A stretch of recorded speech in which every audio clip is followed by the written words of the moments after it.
অনেক চাষি বন্ধু বর্তমানে সবজির জমির প্রচুর পরিমাণে এরকম ঘাস বা আগাছার সমস্যায় ভুগছেন। অনেকে যদি এরকম সমস্যায় ভুগে থাকেন তাহলে ঘাস বা আগাছার জন্য যথেষ্ট হারে এখানে ঘাস মারা বিষ প্রয়োগ করতে হবে।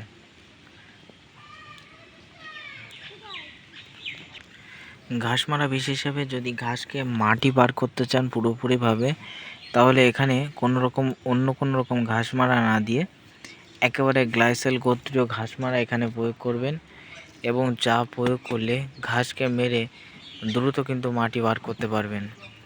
যেমন রয়েছে বন্ধু গ্লাইসেল, কিন্তু এই ঘাসকে মেরে মাটি বার করতে পারবে না, ঘাসকে কিন্তু একেবারে পোড়া পোড়া উপর থেকে করে রাখবে। কিন্তু যদি বন্ধু এখানে আপনি সুইপ পাওয়ারের মতো ঘাস মারা প্রয়োগ করেন, তাহলে গোড়া পচে একেবারে মাটি বেরিয়ে যাবে এবং আপনার ঘাসগুলি কিন্তু একেবারে পুরোপুরি 1 মাস কিন্তু এখানে আর বার হবে না। তাই অবশ্যই আমি রিকমেন্ড করব সুইপ পাওয়ারের মতো ঘাস মারা প্রত্যেক 10 লিটার মিনিমাম 120 ml জলে গুলে আজই গাছে স্প্রে করুন এবং ঘাসকে মেরে মাটি বার করুন।